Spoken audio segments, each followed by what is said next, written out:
Hello and welcome to the English Cafe channel, where learning English is easy and enjoyable. My name is Emily, and I'm so happy you're here with us today. And I'm John. It's wonderful to have you listening along today. We are here to help you learn English in a slow, simple, and fun way. Today, we have a very useful topic. We are talking about managing time in a busy life. That's right. This is something everyone thinks about. Our lives can be very busy. You might have work, or school, or a family to take care of. Exactly. And you are also learning English. That takes time, too. Sometimes it can feel like there are not enough hours in the day. It really can be. You can feel stressed or worried. So today, we want to share some simple ideas. Very simple tips to help you manage your time. These are ideas that can make your day feel a little calmer and a little more organized. Since this is a listening practice for you, just relax and listen. But before we get started, if you could please hit that like button and subscribe to the channel. This helps us a lot and also helps other English learners like yourself. Also, if you want to comment below a way that you manage your time, please do. All right, let's start with the first most important step. Okay, so the first step is to just look, to understand where your time goes. Before we can manage our time, we need to see where it is going now. That's a great point, Emily.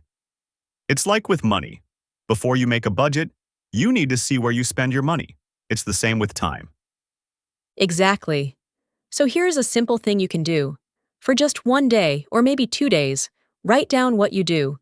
Get a small notebook and a pen, Yes, and just write down your activities.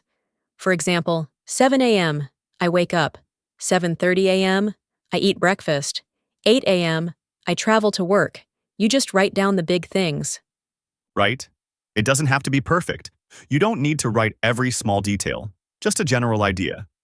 Maybe you see that you spend 1 hour watching TV, or 30 minutes on social media. Yes. And this is very important. There is no judgment. You are not saying, oh, this is bad. No. You are just looking. You are an observer. You are learning about your own day. That's so important. Not judging yourself. You are a detective looking for clues about your time. It can be very surprising to see where the hours go. It really can be.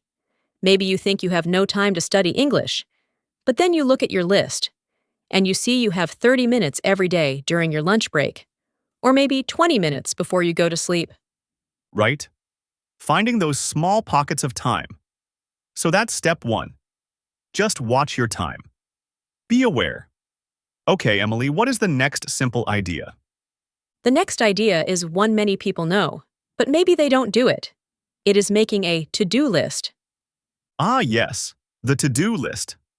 It sounds so simple, but it is very powerful. A to-do list is just a list of the things you need to do. It is. When all of our tasks are in our head, our mind feels full. It feels heavy. We are always trying to remember everything. Oh, I must remember to buy milk. I need to email my teacher. I have to finish that report. Exactly. It's like having too many windows open on a computer. It makes the computer slow. Our brain is the same. That's a great way to describe it. So, when you write these things down on a piece of paper or in an app on your phone, you take them out of your head. You give your brain a rest. Your brain doesn't have to work so hard to remember. The paper remembers for you. This frees up mental energy. It really does. And your list doesn't have to be long or complicated. It can be very simple. Just 3 or 4 things for the day. That's a good tip. Don't make a list with 20 things. You will feel overwhelmed. Just write down the most important things for today. Yes. And there is a very good feeling when you finish a task on your list. You can cross it off. You can draw a line through it. It feels like a small victory. Oh, absolutely. Ticking a box or crossing something off a list is very satisfying. It shows you that you are making progress. So, making a list helps you remember. It helps you relax. And it helps you see your progress. This brings us to our next idea, which is very connected to making a list. Okay, so we've observed our time, and we've made a list. What's next? Next is to prioritize. That might be a new word for some listeners. Prioritize. To prioritize means to decide what is most important. Right? Not all tasks are equal. Some things are more important than others. For example, if you have an important exam tomorrow, studying for that exam is more important than watching a new movie. That's a perfect example. So, when you look at your to-do list, you can ask yourself a simple question. What is the most important thing I need to do today? Mm-hmm. And maybe there are 2 or 3 important things. That's okay. But probably not everything on the list has the same importance. Exactly. A simple way to think about this is to make 3 small lists, or you can use numbers. Number 1 for the most important tasks. Number 2 for things that are less important. And number 3 for things that are nice to do but not necessary. I like that idea. So your number 1 tasks are your must-do tasks. You must do them today. For example, going to a doctor's appointment. That is a must-do. Yes. Then your number 2 tasks could be your should-do tasks, like, I should clean the kitchen today. It's important, but maybe it can wait until tomorrow if you are very busy. Right? A should-do. And number 3, Number 3 could be want to do.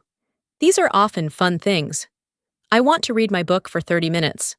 Or, I want to call my friend. These are also important for a happy life, but they come after the must-do tasks. that makes so much sense. So, you focus your energy on the number 1 tasks first. When you finish those, you can move to the number 2 tasks. This helps you make sure the most important things get done. It does. It gives you a clear plan for your day. You are not just reacting to things. You are making choices about how to use your time. You are in control. That's a powerful feeling. It is. And as we continue our chat, we just want to take a small moment to say thank you for listening. We really love making this podcast for you. Yes, thank you so much. And another wonderful thing you can do is share this podcast with a friend. If you know someone else who is learning English, maybe they would enjoy listening too. That is the best way to help our channel grow. We appreciate your support so much. Now, let's get back to our tips for managing time. Okay, so we have talked about understanding our time, making a list, and prioritizing. John, what about when a task on our list feels very, very big? That's a great question. Sometimes a task feels so big that we don't even want to start. We feel overwhelmed. Overwhelmed.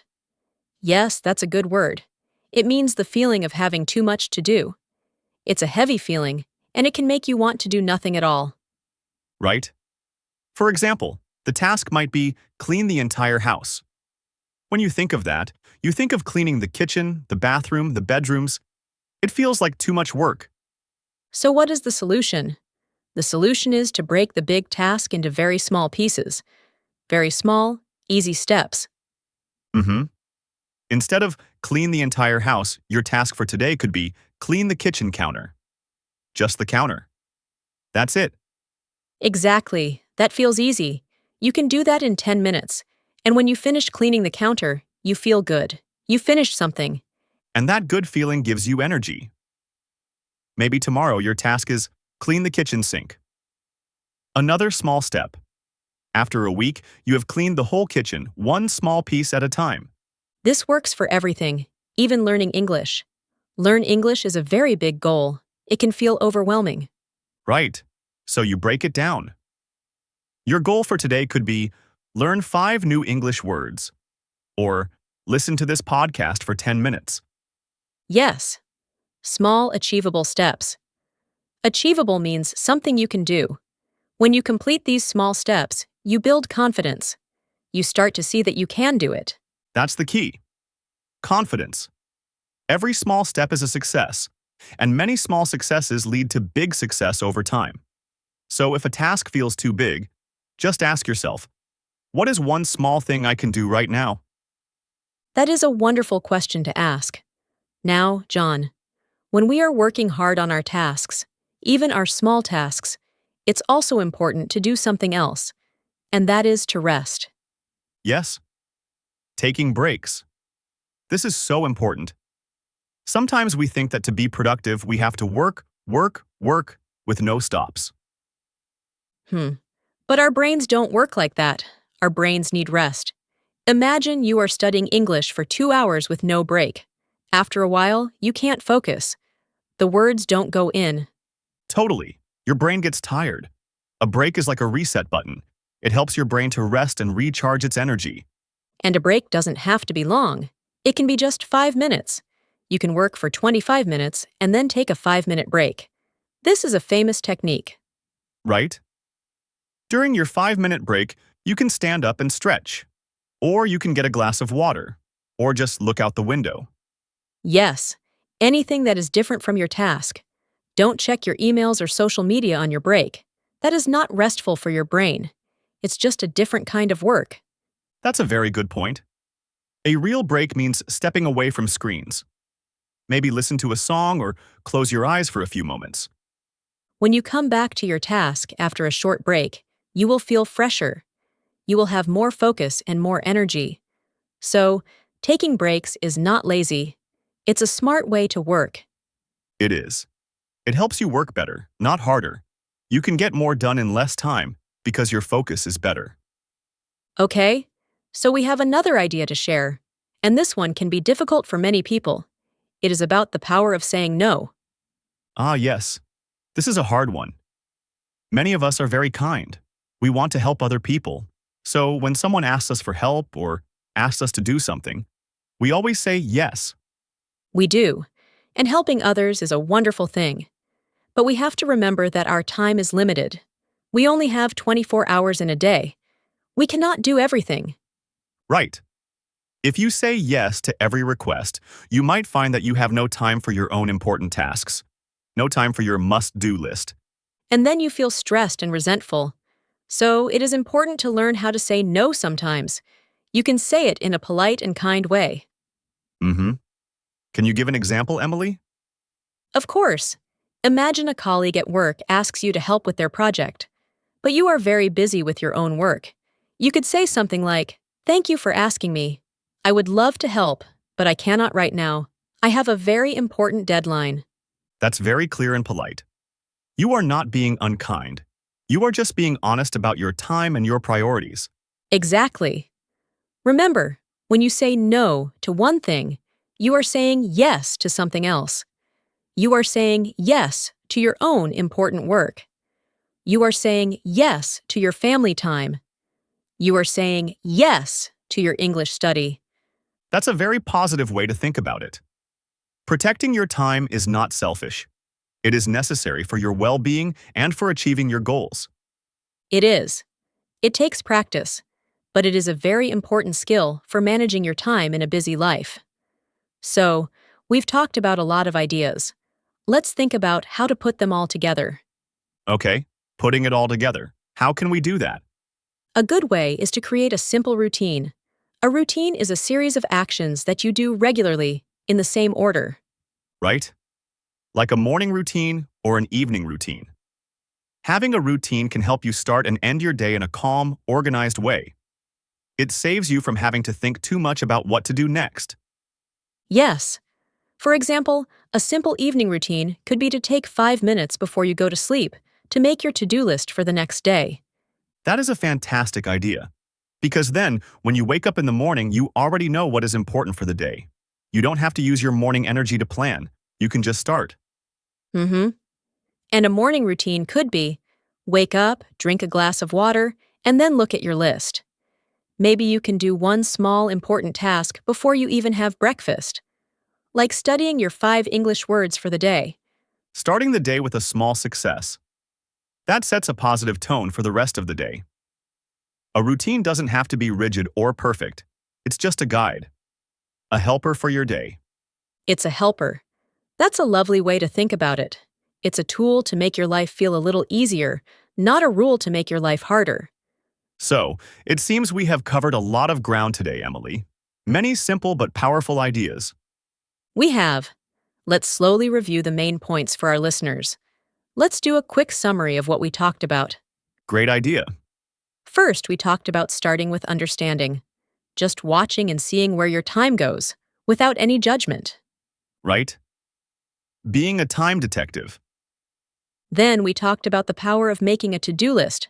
taking the tasks out of your head and putting them on paper to free up your mind. Mm-hmm. And after making the list, we discussed prioritizing. Deciding what is most important, your must-do tasks. Yes. After that, we talked about what to do when a task feels too big. The answer is to break it down into very small, easy steps. Small steps lead to big progress. And while we are working on those steps, it's so important to remember to take breaks, to rest and recharge our minds. Breaks are smart, not lazy. And finally, we talked about the importance of protecting your time by learning to politely say no sometimes. That's a great summary. Now, for everyone listening, please do not feel like you have to do all of these things at once. That would be overwhelming. That is the most important message. Just choose one single idea that you like today. Exactly. Maybe this week you can just try making a simple to-do list every morning. Nothing else. Just that one new habit. And see how it feels. Notice if it helps you feel a little calmer or more in control. Learning to manage your time is like learning a language. It takes time and practice. Be patient and kind to yourself. That is the perfect way to end. Thank you all so much for spending your time with us today at the English Cafe channel. We hope you found it helpful. Yes, thank you. Keep practicing your English. You are doing a wonderful job. We will be back soon with another episode. Until then, take care.